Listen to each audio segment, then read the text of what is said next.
Companies like Uber and Lyft were founded with the vision of eliminating traffic.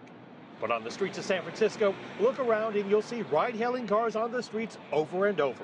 The traffic has definitely increased, and some say up to 40,000 cars extra on the streets every day. So definitely has been an impact on bike riders. A 2017 study by Northeastern University and the San Francisco County Transportation Authority found that during peak periods, ride-hailing cars, primarily Uber and Lyft, made up a quarter of vehicle trips in the densest and most congested parts of San Francisco.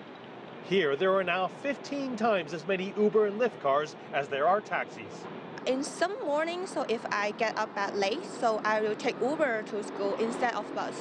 Deeply concerned about this notion that it's pulling people off of biking and walking in transit or creating entirely new car trips, especially if there's only one person in a Lyft or an Uber. We want to better understand, as the companies tell us, if the majority of trips really is, 2 or 3 people. Our goal is to move people, not cars.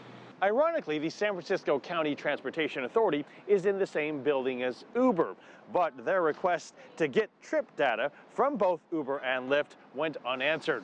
The city attorney then filed a lawsuit to get that information. So far, Lyft has complied, but Uber, according to the city attorney, has fought them at every turn.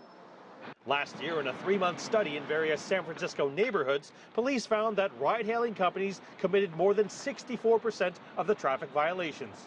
We're also seeing now that there's so many of them. They are creating a lot of traffic and conflicts with pedestrians and cyclists. In some cases, they are double parking in the bus lane, double parking in the bicycle lane. So as a city, I think we have to accept that there's a need for public and private cooperation, as well as perhaps some regulation. The Transportation Authority's job is to manage the city's congestion, and it's so far had to do it with its own tools, like this map that allows residents to click on their neighborhood and see how much ride-hailing traffic was present at what times during their study. Darkest purple is about 50 pickup or drop-offs per hour. In the middle is about maybe 15. The Transportation Authority has also discovered another sign of congestion in their city. Average highway and road speeds have fallen by 7 to 12% over the past 2 years. On the positive side, they've managed to keep bus speeds the same by giving them signal and lane priorities.